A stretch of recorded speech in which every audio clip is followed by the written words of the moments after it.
Good morning, noon, and night. So today we're here in the jewelry store and we're going to be sizing some rings. We're going to be rhodium plating some rings. I'm going to take you along with the process and let you see how it goes. We're going to be implementing some old school techniques using the torch, flowing some solder. Come on.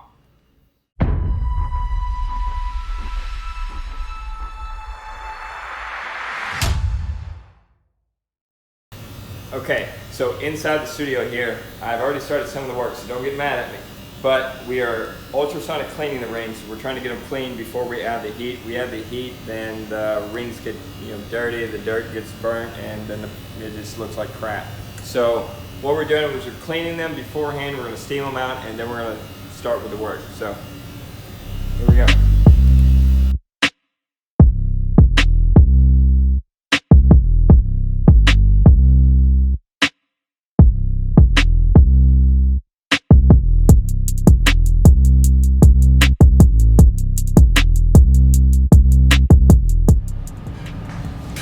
Alright, so I've already started on this sizing. I've taken out a half a size. We're taking this ring down from a 6 to a 5.5. So you're not going to see that process. All we're doing is marking it at a half of a ring size out, cut it out. It's nothing that important. So what you're going to do is you're going to see how I prep a ring before I size it with a torch. Not too crazy. I don't do all the steps that a lot of people do. A lot of them I find to be useless. So I'm showing you how I do it, and here we go. Alright, so with the size piece already out, we've already brought the rings together. I've taken it over the laser, I've zapped it together. I don't have to worry about this piece of metal moving, the advantage of having the laser. But this is such a large ring. I've had a few people ask for the content of the torch work, so we're going to show you how it works here. So what I'm doing is, since heat rises, I like to have the spot that I'm going to be heating as high up as possible. Some people do it differently. This is the way I do it. I, however, am not going to be using any borax or anything like that. I don't see that it's necessary. I will be using flux. I use a paste flux. I can control where I put that flux a little bit better because you don't want it flowing just wherever. Liquid flux tends to move more than paste flux. So that's what I'll be using. We'll be using a medium 14K yellow solder. We'll heat it up, flow it, and I'll let you see how it works. All right, first off, we gotta light the torch. I think that's given obvious. Here's our flame. I like to tone mine down just a little bit. A little larger than a cigarette lighter, maybe twice what a cigarette lighter typically is. Pull it back, give me a blue tip. I can control it a little bit better this way. So I use propane and oxygen. I don't use the saline. Doing jewelry, you don't really need it that hot. And you control the heat a little bit more with the propane. Along with the fact that it is cleaner. It's a cleaner gas. The ring doesn't get as dirty. So I'm going to preheat the ring a little bit here. And what this is going to do with preheating the ring, when I go to put the flux on, it's going to automatically pull that flux kind of where I want it. I don't have to worry as much about, did I get enough flux down in the bottom where it's going to pull the solder where the flux is.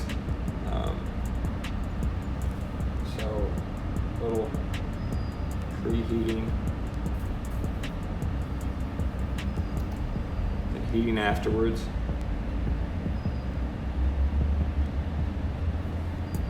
Alright, so now I'm going to crank up my temperature here.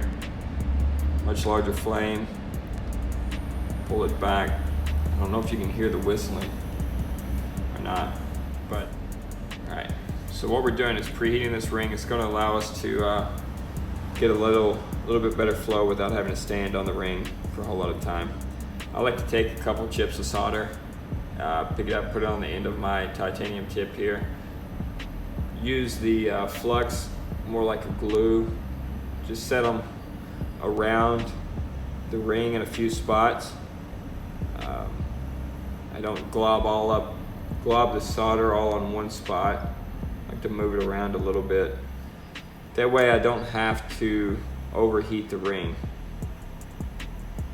I'm gonna let the solder do some of the work for me. All right. So pulling eye protection on, get your face mask on. Face mask is not just for COVID, it's to protect yourself from other chemicals as well. So I'm gonna heat the ring up, and you just watch for the small little beads right here to turn into liquid. I'll zoom in a little bit more.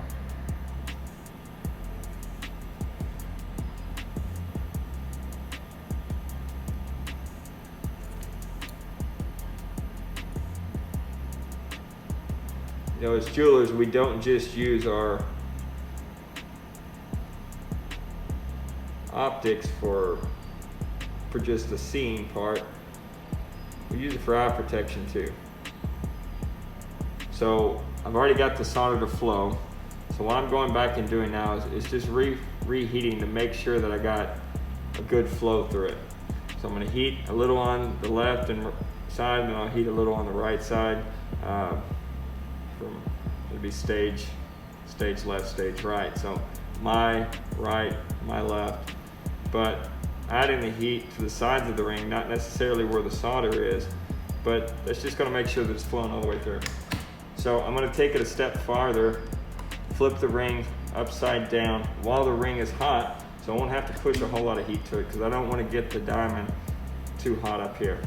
So again, just heat it enough to move that solder again to make sure that it's pulled everywhere. So we're going to let this ring cool down. You do not want to quench a ring if it has stones in it, for sure. You don't really want to quench a ring at all because of the hardness of it. You're going to make the ring a little bit more brittle. So we'll just let that cool down, and then after we cool it down, we're going to clean it again, and I'll let you see that process. All right, now the ring is cooled down, we're going to stick it in the ultrasonic again, and then we're going to let it clean itself off, vibrate around any of the contaminants that have gotten into it while we heat it up. After that, we'll steaming it, and then we'll just come over here and start shaping and forming the ring, and then we'll let you see how that goes.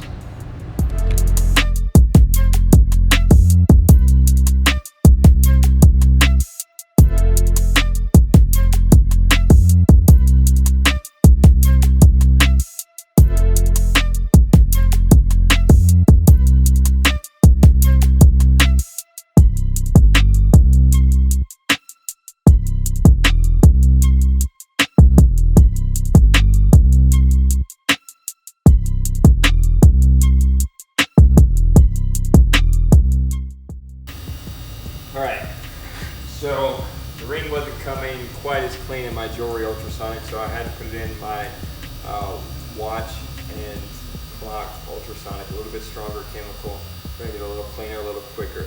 So in the meantime, we're going to be working on the rings that we have to Rhodium plate.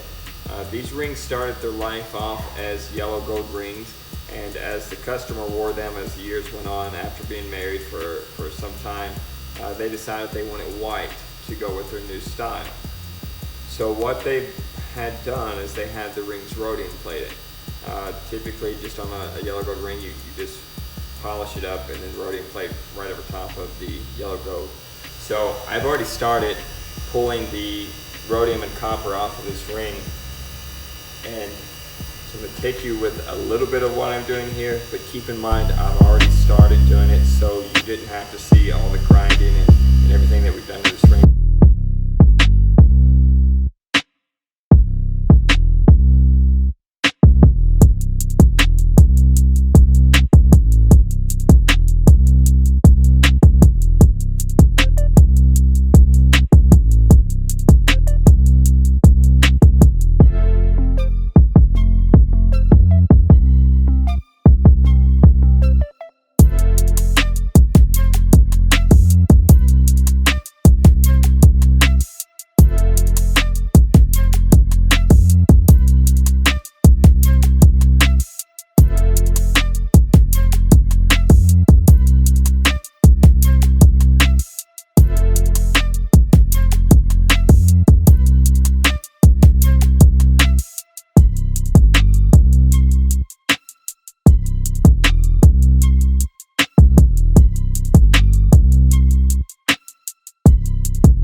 one we just polished. We ran through the ultrasonic and everything. We're about to rhodium plate it. But I've noticed some spots that need some touch up on it. So what I'm going to do is form these polishing things up to the size and shape that I need it, so that I can get into the angles that I need. So we're going to take regular sandpaper and grind down. Now we do waste a lot of the polishing material, but that's not the point. The point is to get the ring looking the best that it can. So what if we have to lose some of our material? You need to factor it into your pricing if that's an issue for you.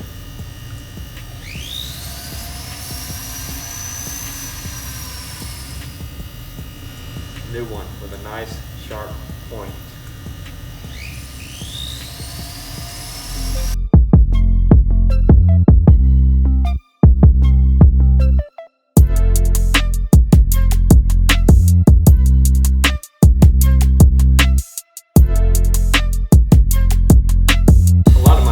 Techniques don't really come from the jewelry field.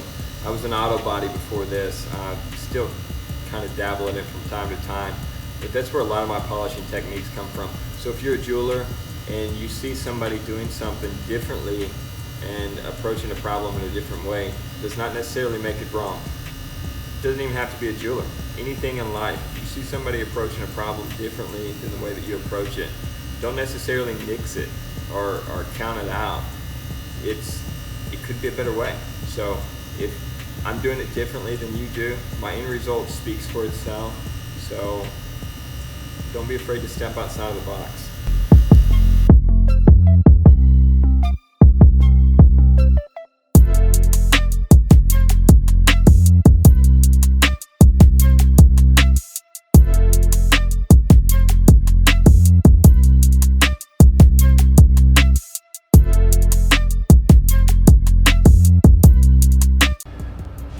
So now it's time to start the rhodium. I may do this a little differently than some people. My containers may be differently than some people. But like I said, my result will show itself. So I've preheated my rhodium. We keep it at a certain temperature. We have a regulated machine in the back. We run it under a jump. These chemicals at a certain temperature. So when I pull them out, they're ready to rock. I don't have to worry about hot plates, things like that. Different approach, my approach. If you like it, great. If you don't, oh well. So we have fans above us to ventilate out a lot of this smell. Rhodium is bad for you. Gold plating is bad for you. Don't breathe it in. Any of these jewelry chemicals are bad for you. Protection is key. I've been rocking this thing way before COVID. So here we go. So first off, we have, this is an electro-clean. This electrically charges the ring, pulls away any grease, oils, things like that is its main goal. It does a lot of other things too, don't get me wrong, but the main goal is to get your fingerprints, your oils, and all that kind of stuff off of it. So its voltage is a lot higher than when you're actually rhodium plating. Rhodium plating has its own voltage that it likes to plate on. Gold has a different voltage. Copper has a different voltage, and so does the electro-clean as well. These back two jars, they're just water, just regular distilled water. Distilled water. So you don't get as many water spots. Water spots will get caught underneath rhodium, and then therefore it shows through on the rhodium. So every little thing kind of helps in the long run. So what we've done is we have toned down the machine here, so its voltage is lower than what we need it to be to actually plate, and then we'll increase the voltage as we're holding it in.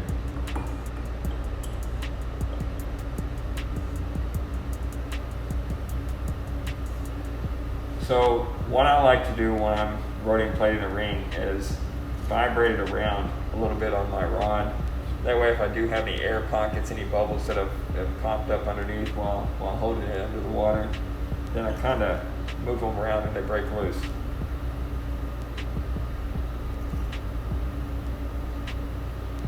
Even though I'm wearing a mask and I have fans above me, I'm still not trying to breathe this stuff in. Gotta hold your breath or just don't inhale the fumes.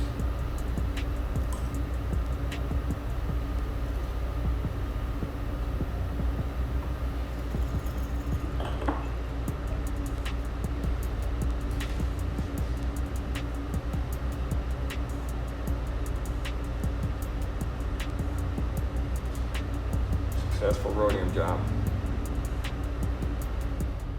So now I'm going to go in the back and I'm going to get the ring out of the bigger ultrasonic cleaner, the one that I just did with a torch, and then we'll bring it back over to the bench and we'll start working on it again. So the ring is out of the ultrasonic, nice and clean. We don't have any dirt under the diamond anymore. Just kind of making the diamond. 5.5 is what we're looking for. 5.5 is what we have. All right. So what we're going to do now is take our file. We're going to get the main portion of the shape lined out. Take it to the laser, inspect it. After we pulled off like the outer layer of this solder. And we'll do an inspection on it.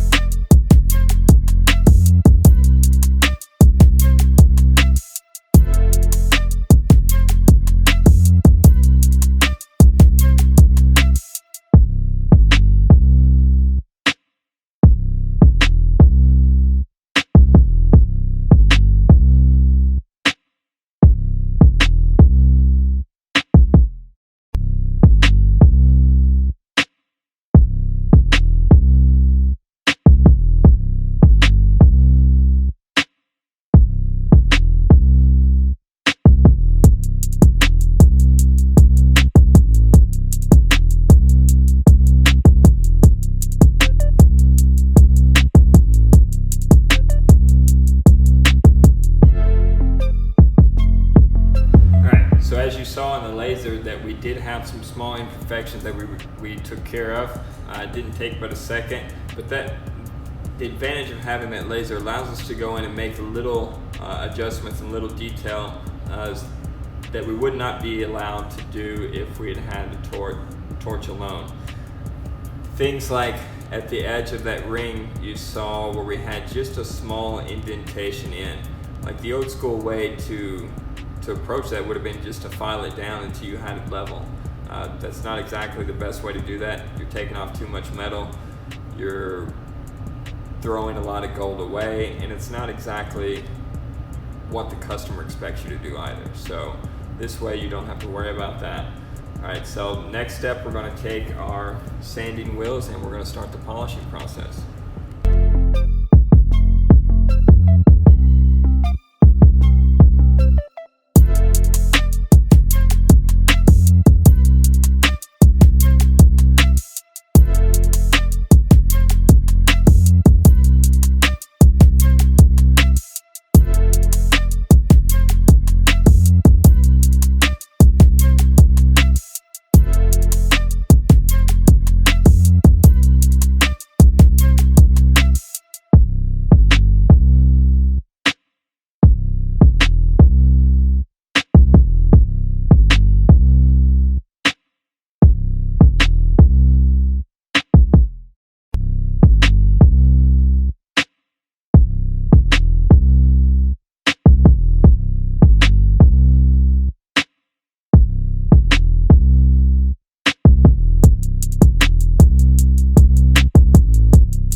So we're done with all the rhodium, we're done with the ring sizes. So if you like today's content, please like, subscribe, and until next time, stay safe.